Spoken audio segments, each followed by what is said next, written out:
Sarah Chen loved looking at the stars.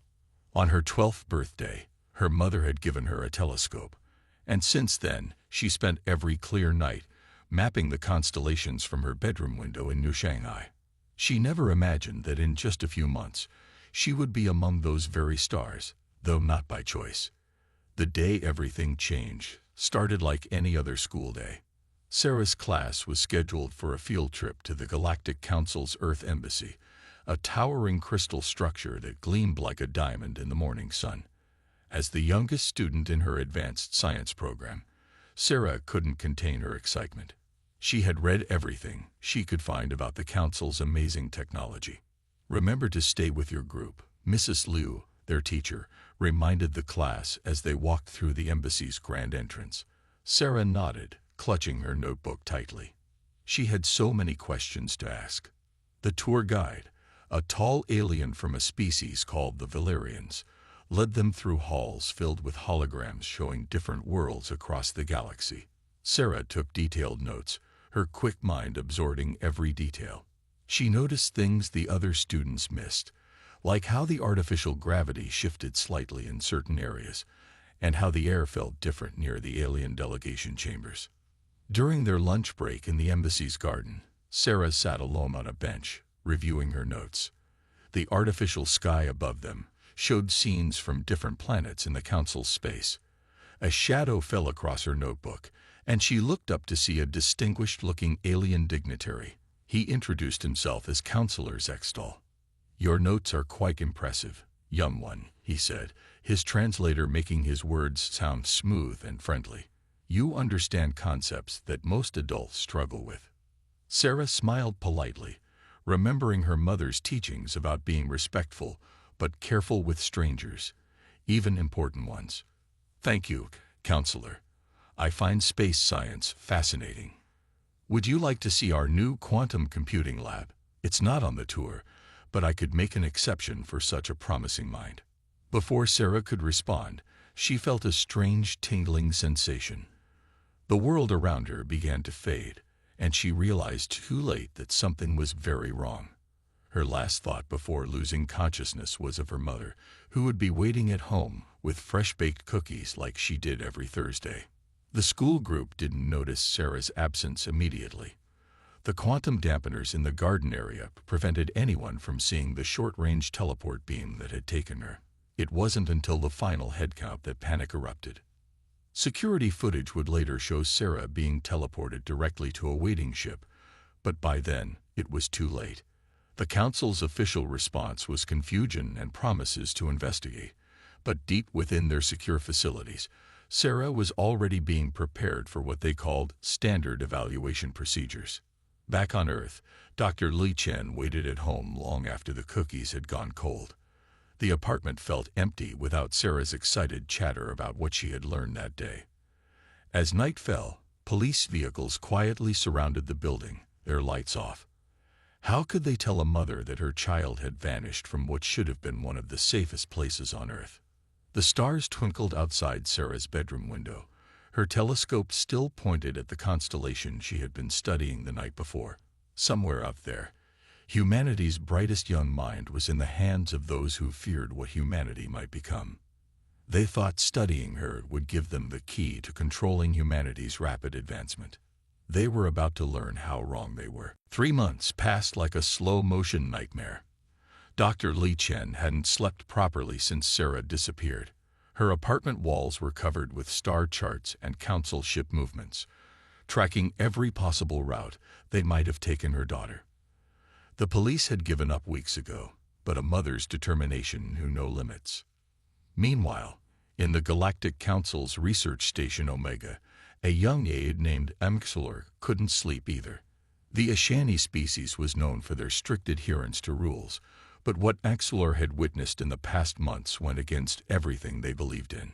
Every night, they passed by Research Room 7, and every night, they heard the sound of a child trying to be brave. Sarah spent her days answering endless questions about Earth's technology, human learning patterns, and their adaptability. She stayed strong, remembering her mother's words.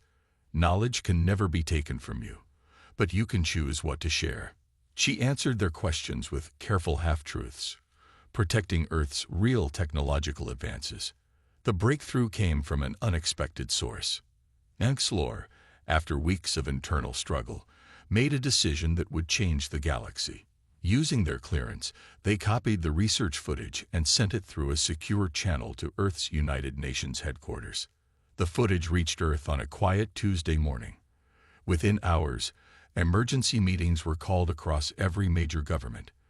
The images showed Sarah, tired but unbroken, being subjected to various tests. Some tested her problem-solving abilities under pressure. Others measured human resilience to different environments. All of them ignored the fact that she was just a child. Dr. Chen was called to the UN headquarters in New York. As she watched the footage, her hands gripped the chair so tightly her knuckles turned white. But when she spoke, her voice was steady. "Those star charts on their screens," she said, pointing to the background of one frame. "They're not just for navigation. They're showing quantum field distortions. I know where they're keeping her." The Council's official response only made things worse. Their spokesman, appearing as a hologram in the UN chamber, stated coldly, "These are standard evaluation protocols for potentially dangerous species. The subject is providing valuable data for galactic security." They didn't expect what happened next. Nations that had been rivals for centuries united overnight. China shared its advanced AI technology with America. Russia opened its quantum computing facilities to European scientists. India's space program merged with Japan's. In orbit, Earth's combined space fleet began to gather. Ships that had once pointed weapons at each other now formed a unified defense line. The Council observed this and dismissed it as primitive display behavior. But they missed something crucial. In her laboratory beneath Mount Fuji, Dr. Chen worked tirelessly, combining the shared knowledge of Earth's greatest minds. The star charts from the footage had given her an idea. The Council's defense systems relied on predictable quantum fields, and if there was one thing humans excelled at, it was finding ways around supposedly unbreakable systems. Sarah had taught herself to sleep with her eyes open, appearing to rest while actually observing everything around her. She memorized guard patterns, noted which systems powered down during rest cycles, and waited. Somehow, she knew Earth wouldn't abandon her. In the council chambers, the high counselors continued their debate about the human problem, unaware that their biggest mistake hadn't been taking Sarah. It had been underestimating both a mother's love and humanity's response to a threat against one of their children. The storm was coming, and they had no idea what Earth was about to unleash. Commander David Rivera stood at the window of the International Space Station, watching Earth's combined fleet perform practice maneuvers. A year ago, these ships wouldn't have been allowed within 1,000 kilometers of each other. Now they moved in perfect harmony, like dancers in space. In her laboratory, Dr. Chen hadn't left her workstation in 3 days. Cups of cold coffee surrounded her quantum computer displays. She discovered something in the Council's defense systems, a tiny flaw that appeared for just a fraction of a second during their energy pulse cycles. "It's like a heartbeat," she explained to Commander Rivera during their daily briefing. "Every system has a rhythm, and the Council's planetary shields have a pattern. We just needed to find it." She pointed to a complex wave pattern on her screen. There, for exactly 0.003 seconds, their quantum fields show a microscopic irregularity. Rivera leaned forward, his military training helping him grasp the tactical significance. "Can we use this?" Dr. Chen smiled for the first time in months. "We already are. I've developed a quantum tunneling device. When their shields pulse, we can slip right through. They'll never see us coming." Across Earth, preparation continued. In Japan, engineers worked around the clock building the quantum tunneling devices. In Brazil's space centers, pilots trained on simulators programmed with Council ship specifications, provided by their new ally, Anxlor, who continued sending data from inside the Council. Sarah, meanwhile, had become something of a legend among the Council's research staff. No matter what puzzles or challenges they presented her with, she found solutions they hadn't considered. Some staff members began to question their leader's decisions, especially after watching her solve complex problems while humming children's songs to herself. One young researcher asked her why she stayed so calm. Sarah's answer surprised him. "Because I know my mom. She never gives up, and she's probably already figured out how to get past your shields." The researcher laughed nervously. The Council's planetary defense systems were perfect, unbreakable. Weren't they? In orbit around Mars, the Earth fleet conducted its final rehearsals. The plan was complex but elegant. Small stealth ships equipped with Dr. Chen's quantum tunneling technology would slip through the Council's defenses during their fractional second vulnerability. These teams would disable the shield generators from within, allowing the main fleet to enter the systems. Commander Rivera selected his strike team carefully. Each member had to be not just skilled, but also able to show restraint. "This is a rescue mission," he reminded them during their final briefing. "We're not there for revenge. We're there to bring Sarah home and to show the Council that humanity won't tolerate the mistreatment of children, any children." Dr. Chen insisted on joining the lead strike team. No one argued. They'd seen her master combat simulators with the same intensity she applied to quantum physics. The Council remained oblivious to Earth's preparations. Their long-range sensors showed the human fleet's movements, but their analysts dismissed it as primitive military posturing. Their reports stated that humans were technologically incapable of penetrating their defenses. As the Earth fleet made its final preparations, Sarah watched the stars through her room's small window. She'd mapped the facility's entire layout in her mind, noted every guard change, every security scan. She knew something was coming. The guards had been nervous lately, talking in hushed tones about unusual energy readings. "Almost time," she whispered to herself, continuing to hum her favorite song while working on the day's puzzles. She just had to be patient for a little longer. The storm was about to break. Operation Child's Fury began in complete silence. 20 stealth ships, each smaller than a passenger plane, activated their quantum tunneling devices in perfect synchronization. Inside the lead ship, Dr. Chen watched the countdown timer, her hand gripping Commander Rivera's shoulder. 3, 2, 1. "Mark," Rivera whispered. The ships slipped through space like needles through fabric, each one targeting a different section of the Council's main research facility. For 0.003 seconds, the mighty shields of the Council flickered, just long enough. When they stabilized, the human ships were already inside. Sarah was solving her daily puzzles when the facility's lights flickered. She smiled, knowing what it meant. Carefully, she placed her puzzle cube down and moved to the corner of her room, exactly as she'd practiced in her mind hundreds of times. In the facility's control room, alarms began blaring. The Council's security chief stared at his screens in disbelief. "Impossible. Check the internal sensors. How did they get through our shields?" Commander Rivera's team moved through the corridors like shadows. Their non-lethal weapons fired concentrated bursts of energy that simply put the Council's guards to sleep.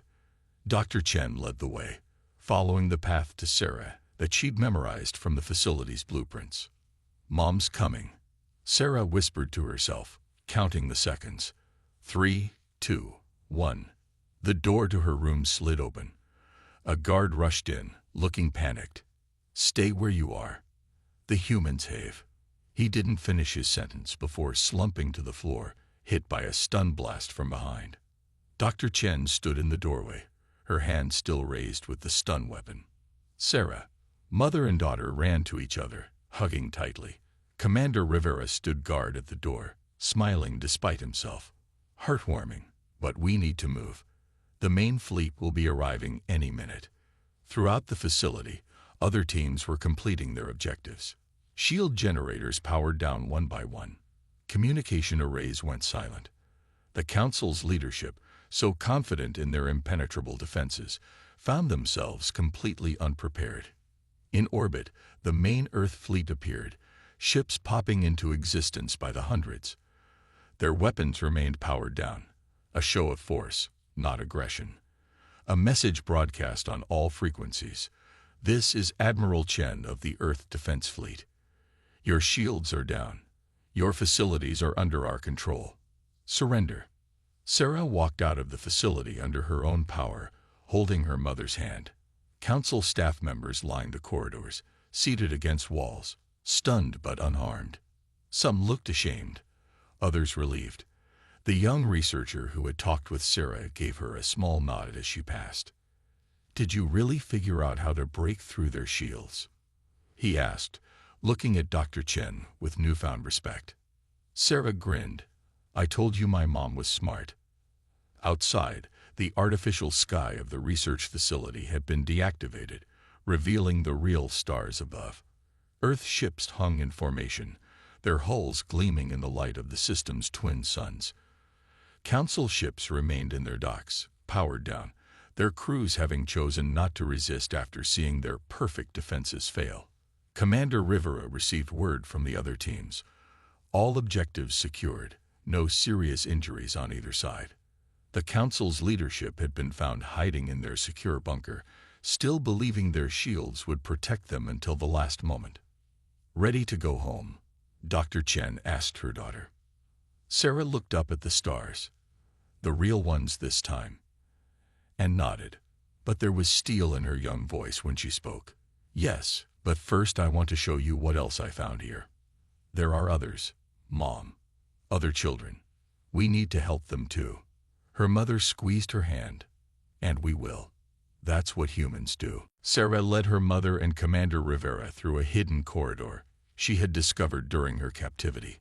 Her small hand pressed against a wall panel, revealing a concealed doorway. "I heard sounds from here at night," she explained. Other children crying. The sight that greeted them broke their hearts. A large room filled with stasis pods, each containing a child from different alien species. Holographic displays showed their names, species, and duration of study. Some had been there for years. Dr. Chen's hands flew across the control panel, checking life signs. "They're all alive," she announced, relief evident in her voice. "Just sleeping." Commander Rivera immediately contacted the fleet. "Admiral, we need medical teams, many medical teams, and bring representatives from every species in the Alliance. They need to see this." Within hours, ships from across the galaxy arrived. Parents who had lost children years ago, told their young ones had been lost in accidents, rushed to the facility. The Council's database revealed the terrible truth. For centuries, they had been taking gifted children from emerging species, studying them to find ways to control their civilization's development. In the Council's main chamber, now under Earth's control, representatives from 100 worlds gathered. Sarah stood before them, her voice clear and strong despite her exhaustion. "They thought they were studying us," she said. "But we were studying them too. Every child here learned their weaknesses, their secrets. We shared them through small gestures, taps on walls, whispered songs that meant more than they knew. We never gave up hope." The Council leaders, now under house arrest in their own luxury quarters, had no defense for their actions. Their records showed decades of debates about the necessity of their research, how it was for the greater good. None of them had considered that the children they took were more than test subjects. Among the rescued children was Clix, a young Centaurian whose mathematical skills had caught the Council's attention 3 years ago. She had been Sarah's neighbor in the research wing, and they had communicated through tapping on their shared wall. Now free, the two girls hugged, their different species no barrier to their friendship. Dr. Chen worked tirelessly with medical teams from various worlds, helping to wake the children safely from stasis. Each awakening brought tears of joy as families were reunited. Species that had been hostile to each other for generations found common ground in their shared pain and healing. Commander Rivera found Counselor Zextal, the one who had taken Sarah, in his private chambers. The once proud official looked small now, his fine robes wrinkled from hiding. "You must understand," he began. "It was all for the greater good." Rivera held up his hand, stopping him. "Save it for your trial. Representatives from every world you've hurt will be there to hear it." In the facility's main hall, now converted into a reunion center. Sarah watched as another child woke up and ran to their parents. The young researcher who had shown her kindness approached her nervously. "I'm sorry," he said. "I knew it was wrong, but I was afraid to speak up." Sarah looked at him thoughtfully. "Being afraid is okay," she said. "But next time, be brave anyway. That's what humans do."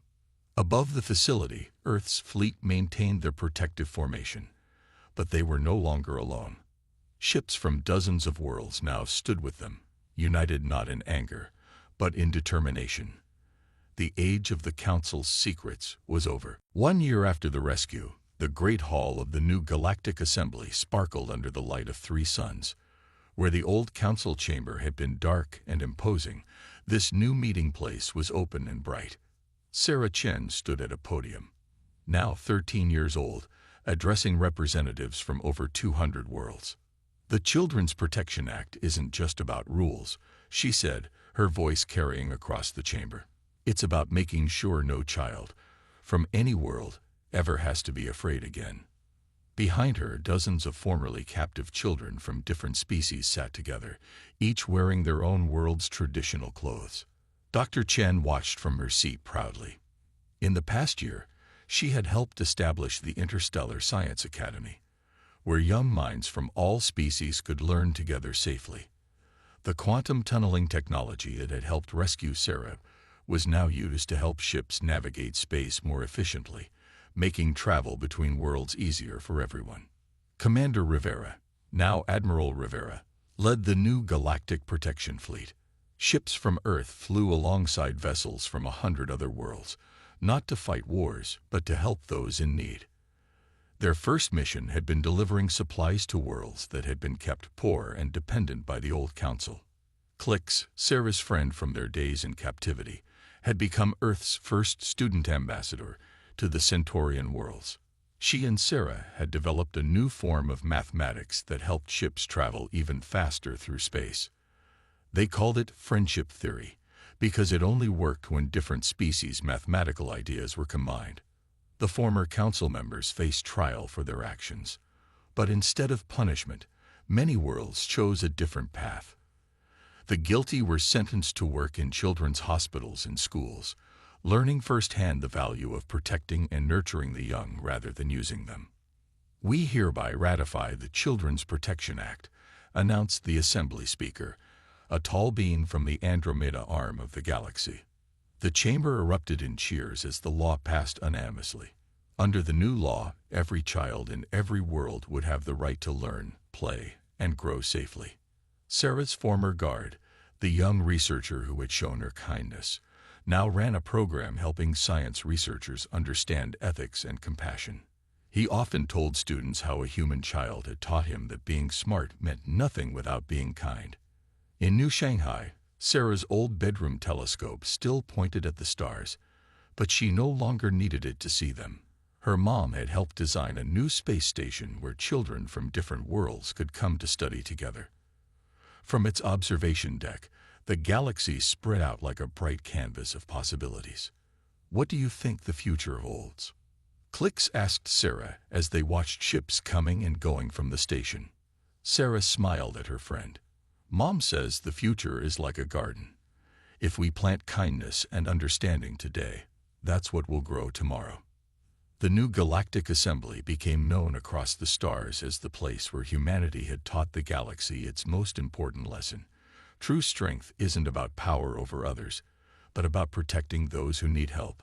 Every year, on the anniversary of the rescue, worlds across the galaxy celebrated Children's Day, remembering how the courage of one human child and the love of her mother had changed everything. And in the Great Hall, a small plaque told the story in simple words that every child could understand. Never be afraid to stand up for what's right. That's what humans do. Below it, children from hundreds of worlds played together, their laughter echoing through the corridors where once only whispered fears had lived. The galaxy had learned that humanity's greatest strength wasn't in their weapons or their technology, but in their unshakable determination to protect the innocent and help others. And that was a lesson worth spreading across the stars.